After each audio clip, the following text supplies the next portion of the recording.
Ya, pekan korban banjir tinggal di pengungsian karena rumah mereka yang hancur. Kini mereka pun butuh tempat tinggal.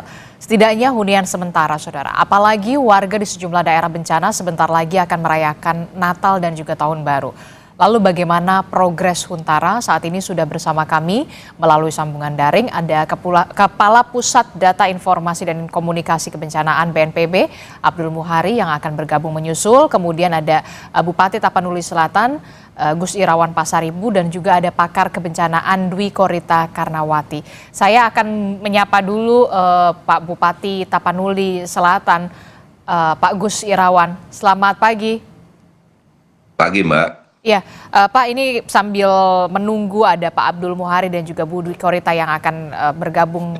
Kemudian saya ingin tahu dulu, Pak, kalau untuk wilayah Bapak di Tapanuli Selatan, di Kabupaten Tapanuli Selatan ini ada total berapa rumah yang terdampak dan tidak lagi bisa dihuni oleh warga di sana?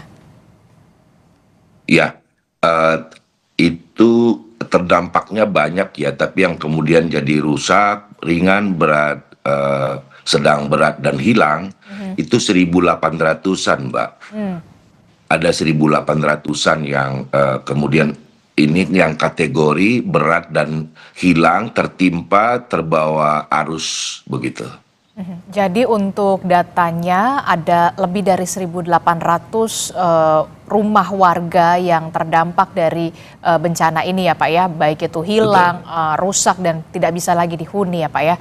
Pak, ini paling banyak di wilayah mana Pak kalau untuk di Kabupaten Tapanuli Selatan? Terutama di daerah Batang Toru itu yang ada Desa Garoga namanya yang tersapu banjir bandang. Desa Garoga itu kalau Desa Garoga sudah hilang sama sekali. Kami tadinya ingin merelokasi masyarakat kami yang tersapu banjir bandang di Garoga, tetapi masih di Desa Garoga. Hasil uji dari Badan Geologi di sana tidak lagi direkomendasi. Juga menyapu daerah tetangganya Huta Godang dan Aikadol. Maka di sana nanti akan ada 721 KK yang kita akan relokasi. Jadi di daerah ini yang paling banyak, di Kecamatan Batang Toru. Oke, di Kecamatan Batang Toru, tepatnya di Desa Garoga, ini lebih dari 700 kepala keluarga harus direlokasi ya Pak, karena memang daerahnya sudah tidak layak lagi, bahkan desanya sudah hilang tersapu oleh banjir bandang pada saat itu Pak ya. Betul. Untuk lokasi relokasi, apakah sudah berkoordinasi dengan dinas terkait Pak? Sudah, karena beberapa yang tadi 1.800-an itu ya, kami sudah kemudian melihat lokasi karena di daerah Batang Toru itu daerah perkebunan PTPN. Nah, kami sudah kemudian memohon ya, meminta kepada PTPN untuk tadi yang 721 Garoga dan desa tetangganya Huta Godang itu minta 15 hektar tanah PTPN buat nanti penampungan relokasi dari Desa Garoga dan sekitarnya ini, Mbak. Sudah ada respon dari PTPN? Sudah direspon. Sudah direspon. Oke, terkait dengan banyak sekali warga yang harus direlokasi. Tapi kemudian yang menjadi pertanyaan saya adalah saat ini hunian sementara perkembangannya seperti apa Pak? Utamanya bagi mereka yang desanya bahkan hilang, sudah lenyap. Nah, sementara mereka ada di penampungan-penampungan lebih banyak sebetulnya karena ini desa di sana itu kan saling bertetangga. Lalu kebanyakan dari 721 KK tadi ini yang akan direlokasi itu tinggal sebagian ada di tenda pengungsian, juga di tempat keluarganya yang ada di dekat desanya. Ya, demikian Mbak, kekerabatan kami di Tapsel itu begitu kuat, jadi nanti ada dapur umum, misalnya yang 721 KK tadi ya, itu ada sebagian kecil di tenda pengungsian, sebagian besar itu di rumah-rumah warga yang masih kerabat dan keluarganya begitu. Nanti pada saat jam makan misalnya kita buka dapur umum, itu ngumpul di satu tempat di dekat tenda dapur umum, kita buat makan bersama di antara sekitar setiap kali masak di sana 1.500 begitu. Pak, saya ingin tahu juga Pak, apa yang menjadi tantangan terbesar ketika memang ini banjir sudah selesai, itu adalah tidak hanya soal hunian sementara, tapi karena memang kan tipikal di sana adalah menumpang begitu ya di rumah anak saudara. Tapi kemudian tantangan terbesar untuk merehabilitasi dan juga merekonstruksi, apakah Anda melihat butuh peran dari pemerintah pusat untuk melakukan rehabilitasi dan juga rekonstruksi? Oh iya, kita hanya menyiapkan lahan. Nanti yang bangunkan ini adalah pemerintah pusat. Apakah dari Kementerian PKP, Perumahan Kawasan Permukiman, atau BNPB. Yang kami diberitahu adalah kalau dia huntara, hunian sementara, itu dari BNPB. Kalau sudah langsung hunian tetap, huntap, itu dari Kementerian Perumahan dan Kawasan Permukiman. Nah, ini sebetulnya ya satu hal yang sangat dibutuhkan, sangat amat mendesak, ya hunian ini yang layak. Lalu persoalan berikutnya nanti adalah kehidupan daripada masyarakat kami ini, karena sudah 3.000-an hektar sawah itu pusuh, nggak bisa lagi ditanami sebelum kemudian dilakukan normalisasi. Itu sawah tempat karena ini utamanya masyarakat kami adalah hidup dari bertani. Sudah 3.000-an hektar itu pusuh. Nah, lalu kemudian kalaupun itu tertimbun material banjir itu bisa setebal 3 meter, 2 meter, dan lebih kecil dari situ. Nah, kalaupun itu dinormalisasi dan butuh waktu panjang, itu kan di hilirnya, di hulunya ada bendungan, bendungannya sudah hanyut, ada irigasi, saluran airnya sudah rusak. Jadi ini luar biasa tantangan sebetulnya untuk kemudian bagi kami, dan tanpa ya kami yakin sih ya itu akan dibantu pusat. Toh kalau namanya irigasi pun itu tanpa ada bencana pun sudah ditarik juga sebetulnya melalui Impres nomor 2 tahun 2025. Tapi sekali lagi tantangan terbesarnya sekarang kami sangat butuh untuk warga kami untuk hunian yang yang layak. Berikutnya adalah kemudian mereka untuk hidup kembali, mereka bertani, ada 3.000-an pusuh, masalahnya hulu ke hilirnya kemudian bermasalah. Itu masalah besar. Oke, jadi kemudian untuk Kabupaten Tapanuli Selatan saja membutuhkan bantuan dari pusat begitu ya untuk segera melakukan rehabilitasi dan juga rekonstruksi agar warga di sana juga bisa memperoleh kehidupan yang lebih baik lagi begitu, dipulihkan lagi begitu setelah bencana ini terjadi. Ya, belum lagi infrastruktur Mbak, infrastruktur jalan, jalan nasional, jalan provinsi, jalan kabupaten, jalan-jalan desa yang kita bangun bertahap. Misalnya jalan kabupaten, tiap tahun kita alokasi anggaran, dicicil 5 tahun, itu tersapu seketika. Jadi emang nggak mungkin kami bisa mandiri untuk ini dengan anggaran yang kecil banget gitu. Jadi pastilah saya kira dibantu oleh pusat. Oke, saya ingin menyapa dulu dari BNPB, Kapus Datin BNPB ada Pak Abdul Muhari dan juga ada Bu Dwi Korita. Selamat pagi Pak Muhari dan juga Bu Dwi Korita. Selamat pagi. Assalamualaikum warahmatullahi wabarakatuh. Waalaikumsalam warahmatullahi wabarakatuh. Saya ingin ke Pak Abdul Muhari dulu. Pak Abdul Muhari, tadi setelah mendengar penjelasan dari Bupati Tapanuli Selatan, Pak Gus Irawan, yang mengatakan saat ini wilayahnya butuh sekali hunian yang layak begitu ya. Bahkan satu desa, Desa Garoga, sudah lenyap terbawa banjir bandang. Tidak mungkin lagi bisa dibangun lagi wilayah di sana. Nah, kalau dari data BNPB sendiri, bagaimana dengan progres atau perkembangan soal hunian sementara yang sudah dibangun ini di mana saja Pak fokusnya saat ini?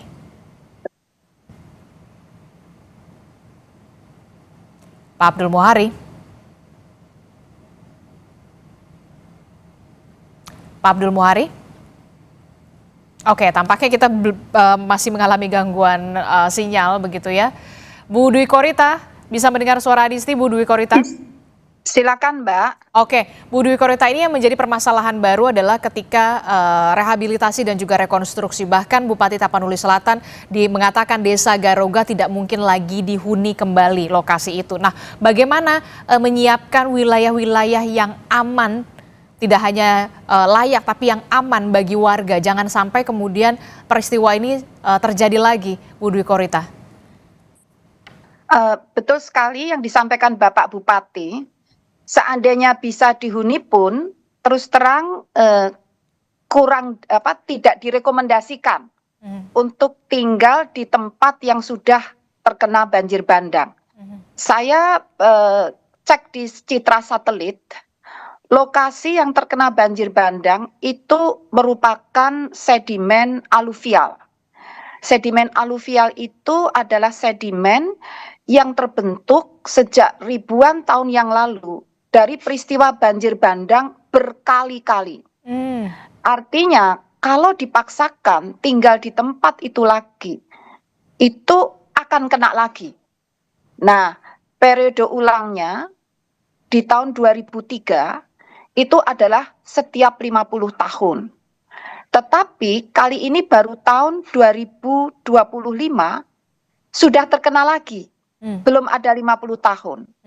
Karena kami cek dari satelit, lahannya itu memang sudah di atas ya, di hulu. Jadi di hulunya, di atasnya tempat yang terkena banjir bandang itu memang sudah banyak yang terbuka. Artinya itu bisa saja terkena banjir bandang lagi sebelum 22 tahun. Jadi kalau lingkungannya dasnya rusak, itu semakin pendek akan terulang lagi.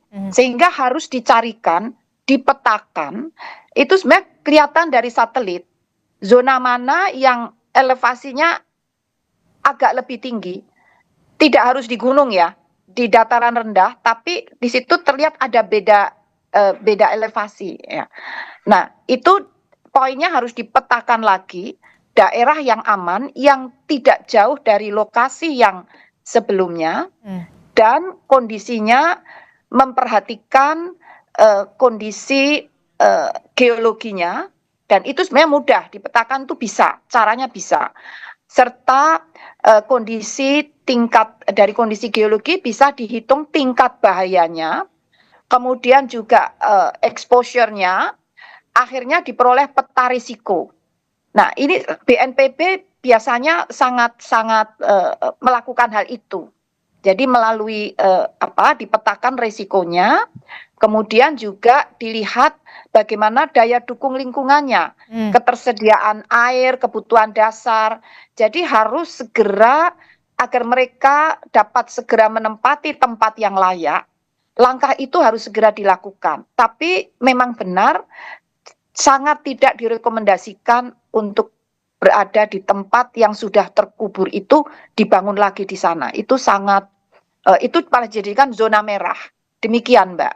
Oke, jadi kalau dari kacamata Anda sudah sangat tidak direkomendasikan wilayah-wilayah yang sudah hancur terkena banjir bandang, bahkan Anda mengatakan sebenarnya siklusnya ini 50 tahun sekali begitu, tapi kemudian terakhir itu 2003 dan baru terjadi lagi di 2025, bahkan kurang dari 50 tahun, 22 tahun. 22 tahun. Dikhawatirkan siklusnya bahkan lebih cepat lagi ke depannya. Betul.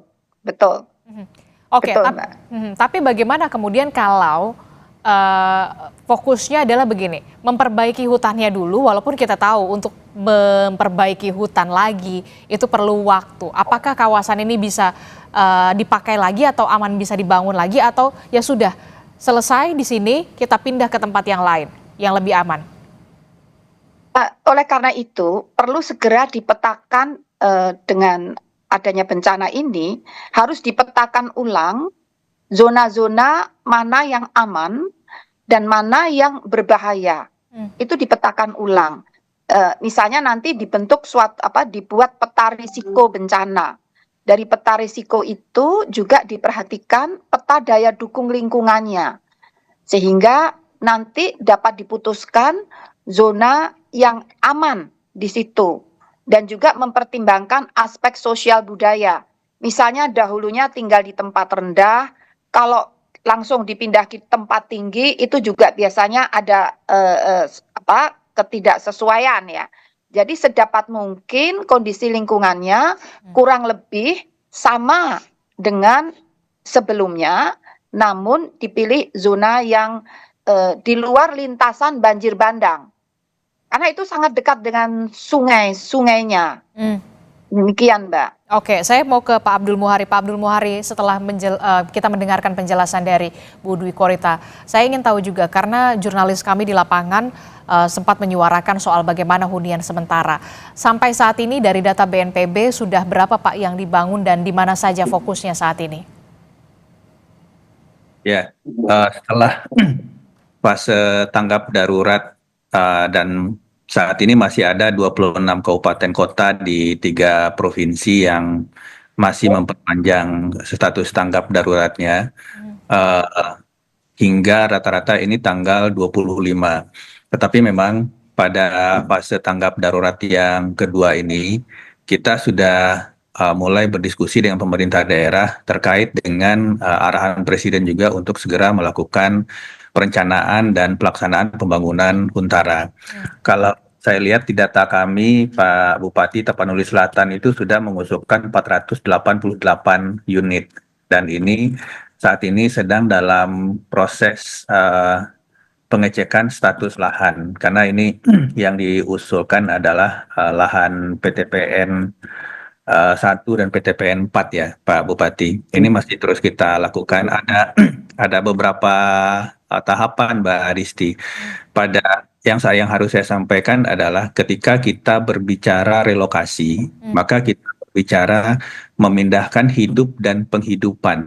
Jadi tidak hanya memindahkan rumah ya, tidak hanya membuat rumah yang baru. Tadi Pak Bupati konsen dengan persawahan, irigasi dan seterusnya. Perlu kami sampaikan bahwa ketika pemerintah merencanakan satu relokasi, maka ini yang dipindahkan adalah hidup dan penghidupannya, ada orangnya dan mata pencariannya. Salah satu contoh yang ingin saya sampaikan adalah ketika kita memindahkan 1953 KK pasca erupsi 2021 di Semeru. Itu kita pindahkan ke tempat yang baru, ada fasos yang baru, transportasi ke tempat kerja yang lama, dan seterusnya. Nah, itu tidak akan sama. Jadi, ini tidak hanya permasalahan membangunkan rumah yang baru. Makanya ini ada beberapa step. Ketika Huntara dibangun, maka masyarakat ini kita tempatkan dalam satu titik pengungsian terpadu. Kemudian Huntara selesai, mereka kita kemudian bangunkan hunian tetap melengkap dengan fasum-fasosnya. Pertanyaan yang sering mengemuka adalah, Pak, kalau kami pindah ke relokasi, lalu status lahan kami di tempat lama bagaimana? Nah, kami sudah selalu mendapatkan pertanyaan seperti ini. Ketika masyarakat kita pindahkan ke tempat relokasi yang baru, maka status tanah yang lama, kalau itu hak milik, itu akan tetap punya masyarakat. Tetapi tidak diperbolehkan lagi digunakan untuk hunian. Nah, ini bisa macam-macam, apakah dijadikan kawasan perkebunan, apakah dijadikan kawasan ekonomi lainnya yang tidak untuk aktivitas menerus 24 jam. Nah, ini saja juga nantinya bersamaan dengan pembangunan kawasan baru, kawasan lama juga akan kita tata. Pada prinsipnya saya rasa BNPB dari dulu sudah mengatakan bahwa kita jaga alam, alam jaga kita gitu.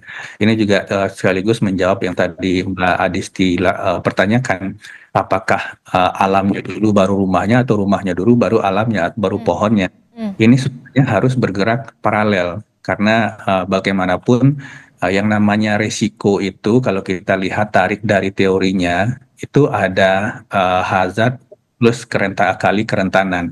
Hazard ini faktor fenomena alamnya. Nah, kerentanan ini variabel faktornya sangat banyak. Ada alam, ada manusia, ada regulasi, ada aturan, ada infrastruktur yang berketahanan bencana dan seterusnya. Sekarang kita lihat sebenarnya ada waktu yang memang harus kita tempuh untuk recovery. Ini karena kita berbicara infrastruktur kita harus lebih berketahanan bencana. Nah, ini juga yang harus kita rencanakan ke depan. Nanti tahapannya ini tentu saja tidak akan mengganggu atau menunda kebutuhan masyarakat untuk hunian yang cepat dan bisa langsung masuk. Ini ada beberapa tahapan. Oke, kalau berbicara soal tahapan dan juga waktu itulah yang memang harus menjadi PR tersendiri bagi pemerintah pusat untuk memikirkan itu. Tapi kemudian yang saat ini dibutuhkan oleh warga terdampak di sana adalah hunian sementara, Pak. Hunian sementara yang bisa mereka tidak kehujanan, tidak kepanasan, ada pasokan air bersih di sana, ada bantuan makanan di sana. Nah, kalau dari data BNPB sendiri, untuk hunian sementara di 3 provinsi ini sudah dibangun berapa unit, Pak, untuk hunian sementara? Untuk hunian sementara yang memang yang paling cepat progresnya ada di Sumatera Barat. Ini di Kota Padang dan 50 kota saat ini sudah dimulai pembangunan huntaranya. Pematangan lahannya, pemerataan lahannya sudah selesai dan saat ini pembangunan blok-blok rumahnya sedang dilakukan. Kemudian di Aceh itu di PD Jaya karena memang ini usulan langsung daerah, ini cuma 12 unit, sementara yang diusulkan ini sudah mulai juga dilakukan pematangan lahannya. Untuk Sumatera Utara, semua sudah mengajukan perencanaan Sibolga itu daerah Lubuk Piring. Untuk Sibolga misalkan ini tidak akan ada huntara langsung huntap karena lokasinya sudah ada dan kebetulan itu sudah disetujui oleh Pak Menteri Perumahan di beberapa tempat yang lain. Ini kita segerakan karena sebenarnya satu hal yang penting adalah kalau membangun rumahnya itu blok rumah itu tidak akan terlalu lama untuk dibangun. Tapi tentu saja kami harus memastikan bahwa lahan yang diusulkan itu sama-sama kita cek, baik itu dari sisi status lahannya maupun yang terpenting adalah tadi disampaikan oleh Bu Prof. Ini bukan lahan yang bisa lagi terdampak bencana di tahun depan. Karena ini kita baru mau masuk puncak musim hujan di Desember ini. Kita masih akan ada nanti Februari, Maret, kemudian balik lagi di siklus November, Desember. Tentu saja kita harus pastikan bahwa lahan huntara ini, karena ini periode huniannya akan dari 6 bulan hingga 1 tahun. Kita harus pastikan bahwa dalam periode hunian huntara ini benar-benar masyarakat ini nggak kena lagi banjir yang sama gitu. Kira-kira itu pastikan di awal ini, Mbak Desi. Oke, nanti juga kita akan bahas lagi dialog kita di Sapa Indonesia Pagi di segmen selanjutnya. Tapi kita harus jeda dulu sejenak. Bapak-bapak dan juga Bu Dwi Korita, tetaplah bersama kami dalam Sapa Indonesia Pagi. Kami akan segera kembali.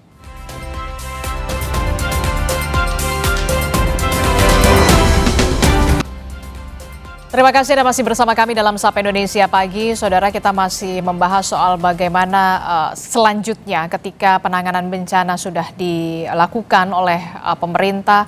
Tanggap bencana begitu yang saat ini dibutuhkan adalah untuk memulihkan kembali kehidupan warga terdampak di 3 provinsi, yakni Aceh, Sumatera Utara dan juga Sumatera Barat. Tadi sudah disebutkan oleh Pak Abdul Muhari, ada banyak stepnya, ada banyak aspeknya. Bu Dwi Korita juga sempat menyinggung lahan yang sudah wilayah yang sudah terkena banjir bandang itu tidak boleh direkomendasikan atau tidak direkomendasikan kembali untuk dibangun hunian lagi di sana, permukiman di sana. Nah, saya ingin bertanya kepada Bu Dwi Korita. Bu Dwi Korita, kalau kita melihat di 2004 lalu pada saat tsunami Aceh begitu ya, yang juga meluluh lantahkan Aceh, tidak hanya Aceh tapi juga ada Nias. Pemerintah kala itu membangun atau membentuk Badan Rehabilitasi dan Rekonstruksi yang kala itu diinisiasi oleh Pak Yusuf Kalla, kalau saya tidak salah. Badan Rehabilitasi dan Rekonstruksi ini dibentuk pada tahun 2005, begitu beroperasi 2005 hingga 2009. 4 tahun untuk fokus melakukan rehabilitasi dan rekonstruksi di Aceh dan juga Nias. Walaupun memang beda case, tapi kemudian ini lebih masif 3 provinsi. Menurut Anda, dari kacamata Anda, perlukah kemudian pemerintah segera membentuk badan seperti 2004 lalu Aceh dan tsunami Aceh dan Nias itu membentuk badan rehabilitasi dan rekonstruksi? Baik, ya Mbak, kalau kita lihat kesamaannya dulu ya, bencananya sama-sama dahsyat, ya, korbannya tidak sama ya, tapi ada beda yang mendasar ya, yaitu areanya ini relatif lebih luas dan tersebar. Kalau tsunami Aceh kan lebih di Nias dan Aceh ya, dan lebih localized ya. Kemudian juga yang membuat repot, bencana susulan itu bisa terjadi beberapa kali, baik selama musim hujan ini. Nah, dan mungkin nanti kan juga akan terulang lagi musim hujan berikutnya, sehingga yang sudah dibangun itu bisa saja infrastrukturnya terputus lagi, kembali ke tahap tanggap darurat lagi ya. Artinya dalam suatu pemulihan ini harus paralel bersama tahap mitigasi juga dilakukan, tahap tanggap darurat juga dilakukan, bahkan tahap pencegahan yaitu dengan menghijaukan lingkungan itu juga harus paralel dilakukan. Artinya beberapa tahap itu harus dilakukan bersamaan. Nah, sehingga melihat kondisi yang kompleks dan skalanya yang cukup besar, tersebar, masif, maka kami terutama di sini selain saya pribadi tapi juga Ikatan Ahli Bencana Indonesia itu juga merekomendasikan badan semacam BRR tersebut agar benar-benar fokus. Kalau sekarang kan pemerintah sudah turun, kementerian lembaga sudah banyak yang turun, tetapi beliau-beliau itu kan tidak bisa fokus. Bahkan untuk tinggal di sana pun juga belum tentu bisa lebih dari setahun gitu ya. Nah, apalagi BNPB itu kan tugasnya tidak hanya di daerah Sumatera ini, saja. masih ngantri ini bencana lainnya selama musim hujan ini, ngantri di berbagai wilayah Indonesia. Sehingga yang dibutuhkan itu kecepatan dan syaratnya itu harus fokus. Khusus memikirkan di situ. Dan ini kompleks. Juga tentang lingkungan hidup itu juga harus terlibat di situ. Karena percuma ada rehabilitasi rekonstruksi tetapi lingkungannya tidak segera dipulihkan. Karena itu bisa memperpendek periode ulang juga. Dan kalau terjadi bencana lagi karena lingkungannya rusak, bisa merusak yang sedang dibangun. Begitu. Karena bayangan kami pemulihan ini tidak hanya sebulan 2 bulan, tapi bisa beberapa tahun. Karena begitu masif. Kalau dari kacamata Anda nih, Bu Dwi Korita, melihat semasif itu ada di Aceh, Sumatera Utara dan juga Sumatera Barat. Kalau kemarin 2004 butuh 4 tahun. Kalau menurut Bu Dwi Korita untuk case ini Aceh, Sumatera Utara dan juga Sumatera Barat, kalau memang nanti akan dibentuk BRR semacam di 2004 lalu, butuh berapa tahun, Bu Dwi Korita? Nah, ini nanti perlu dikaji, dicermati, dihitung lebih dahulu ya. Kita tidak dan mungkin nanti BNPB pun tetap menjadi bagian penting dari badan rekonstruksi rehabilitasi tadi dan beberapa kementerian lembaga terkait dan pemerintah daerah serta pihak-pihak yang lain yang terkait ya. Nah, kurang lebih kalau menurut kami meskipun ini harus dikaji lagi. Kurang lebih ya seperti itu, kurang lebih, karena itu tadi kompleksitasnya ya.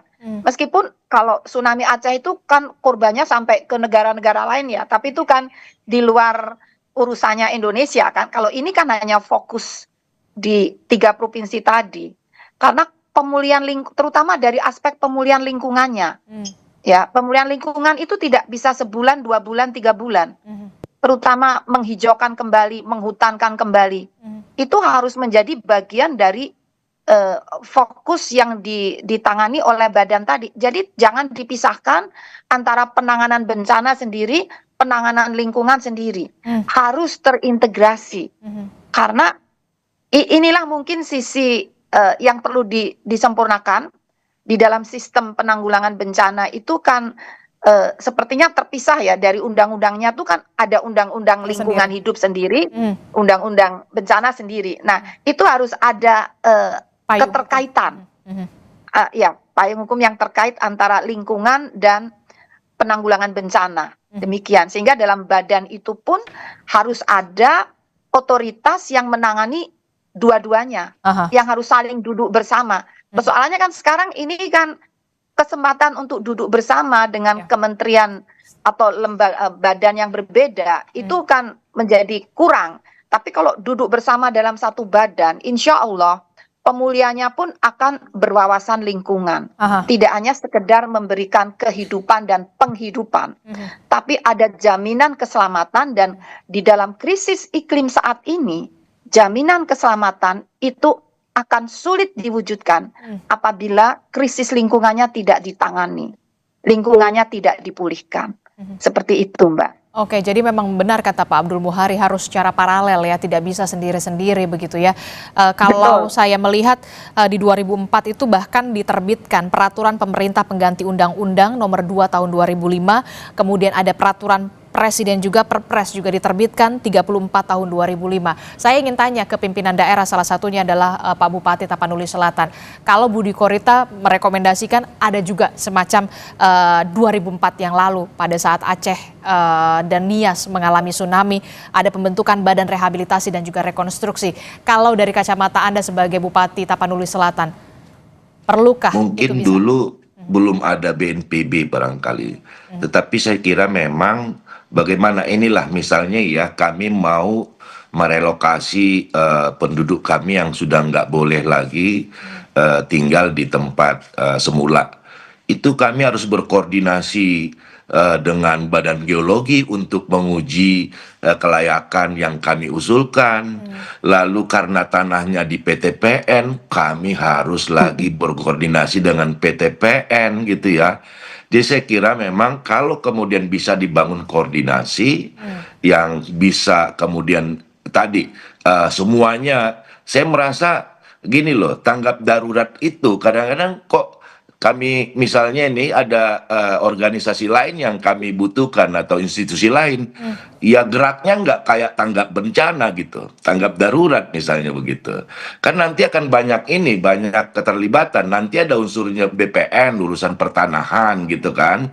Nah bagaimana ini bisa mengkolaborasikan kerjasama yang kuat, terserah seperti apa bentuknya, tapi maunya kami di daerah ini yang kemudian bisa berkonsentrasi mengurusi masyarakat kami. Dan kalau ada misalnya tadi itu usulan gitu ya, jadi jangan lagi misalnya daerah harus berhubungan dengan setiap institusi yang urusannya berkaitan di sana, begitu, terserah aja bentuknya apalah. Atau mungkin BNPB-nya diisi oleh orang-orang punya keahlian di bidang pertanahan, punya keahlian untuk menilai geologi misalnya. Terserah aja. Yang penting ini jauh akan lebih lama daripada yang Aceh dulu.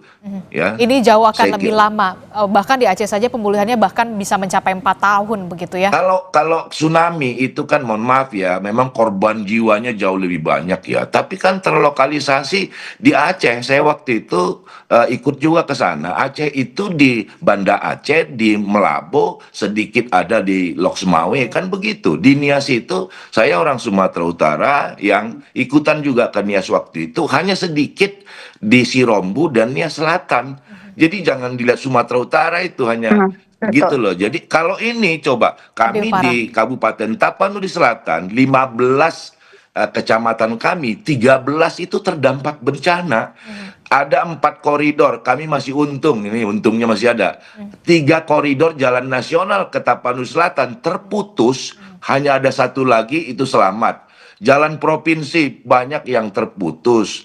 jalan-jalan kabupaten dan jalan desa yang kami cicil bangunnya itu 5 tahun dalam sekejap hilang. Hilang. Jadi pasti jauh lebih lama daripada yang mungkin sekedar 4-5 tahun saya kira. Oke, jadi perlu recovery begitu ya, lebih lama, rekonstruksi lebih lama, pemulihan lebih lama dibandingkan Coba dengan Mbak tadi, Tanah Puso masyarakat kami itu 3.000-an hektar. Puluhan ribu masyarakat kami yang mencari kehidupan di tanah itu. Kementan lagi di sini Sekjen sekarang. Itu yang tertimbun bahkan material dari longsor terutama yang banjir bandang. Itu nggak layak untuk tanam. Harus dinormalisasi dulu. Normalisasinya itu ketebalan yang tertinggi itu di Pulau Godang 3 meter. Dan terus ada di bawahnya. Dan persoalannya itu sawah kan dihilir. Hulunya, bendungannya udah runtuh. Irigasinya rusak gitu. Jadi ini memang luar biasa. terserah kemudian seperti apa bentuknya. Tapi ini butuh penanganan yang tidak sekedar tempat tinggal ini, tapi bagaimana masyarakat kita nanti menyambung hidup. Oke, karena memang begitu kompleks begitu ya, tidak hanya soal di Aceh tapi di Sumatera Utara, Sumatera Barat juga mengalami hal yang serupa. Pastinya jauh lebih lama begitu ya, harus lebih fokus begitu dan waktu yang kemudian lebih panjang. Terakhir dari BNPB sendiri, bagaimana untuk peta selanjutnya apa yang ingin dikerjakan dan seperti apa progresnya, terutama bagi pemulihan, karena seperti yang dikatakan Bu Dwi Korita dan juga Bupati Tapanuli Selatan, ini perlu waktu yang lama. Iya, itu tadi yang saya sampaikan di awal bahwa pertanyaannya ini bukan hanya sekedar Pak kapan akan segera dibangun Huntara, dan kita tidak boleh alergi untuk mendengarkan ada tahapan proses yang memang harus kita lakukan. Karena tadi seperti tadi saya sampaikan yang kemudian sebenarnya kemudian dijelaskan oleh Bu Dwi Korita, oleh Pak Bupati, kebutuhan-kebutuhan itu. Ada hal-hal yang memang harus kita pastikan terlebih dahulu sebelum kita membangun, terutama sebenarnya aspek safety tadi. Dan ini sebenarnya bukan kali pertama ya. Di 2018 kita juga mengalami 3 bencana besar. Ada gempa NTB, ada tsunami Palu, ada tsunami di Selat Sunda, dan ini juga kita lakukan. Dan kalau kita berbicara waktu yang dibutuhkan, recovery rekonstruksi ini memang bukan lari sprinter, tapi lari maraton. Ini nampaknya akan panjang. Kita harus memang benar-benar mengatur tenaga agar setiap tahapan itu bisa kita penuhi dengan baik. Dan tahapannya adalah bagaimana memang menjamin keselamatan penduduk sambil kita secara paralel itu merecovery aspek lingkungan dan faktor-faktor lain yang sebenarnya sangat berkaitan dan sangat menentukan nantinya kriteria utama yang selalu kita sering sampaikan, yaitu infrastruktur yang berketahanan bencana. Terkait dengan lembaga baru, misalkan Bapak Presiden saya rasa sudah menyatakan bahwa ini akan dibangun satgas atau apapun namanya. Dan ini juga bukan hal yang baru, Mbak Adisti. Kita lihat dalam setiap kejadian-kejadian besar, kita mungkin masih ingat baru selesai 2 tahun yang lalu pandemi COVID-19 juga kita juga membentuk satu satgas, gugus tugas awalnya kemudian jadi satgas yang dinaungi oleh Komite Pemulihan Ekonomi dan seterusnya. Ini bukan hal yang baru, dan ini sudah kita pikirkan dan sedang kita siapkan. Bukan berarti kita missing untuk itu.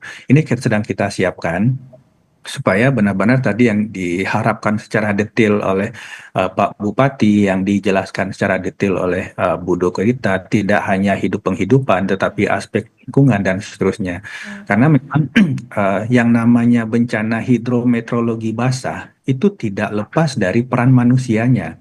Yang bencana hidrometeorologi banjir bandang, abrasi itu nggak lepas dari peran manusianya terhadap lingkungan. Nah, ini yang akan kita juga evaluasi bersama, karena akan sangat banyak dengan cakupan wilayah seperti itu, bentang alam yang harus kita perbaiki juga sangat besar. Nah, ini yang akan menjadi PR dan ini sedang kita siapkan. Sekali lagi, kita tidak boleh alergi dengan berbicara tahapan waktu yang mesti kita lakukan. Mungkin itu, Mbak Adis. Oke, baik, nanti kita akan bahas lagi begitu ya dengan progres selanjutnya karena memang ini butuh waktu yang lama, pemerintah juga harus fokus, tidak hanya butuh waktu yang panjang tapi juga butuh dana yang mencukupi. Terima kasih Pak Abdul Muhari telah bergabung bersama kami, kemudian ada Bu Idu Karita telah bergabung bersama kami dan juga Pak Gus Irawan, Bupati Tapanuli Selatan juga terima kasih sudah bergabung bersama kami. Sehat selalu Bapak-bapak dan juga Ibu, terima kasih. Assalamualaikum, selamat pagi.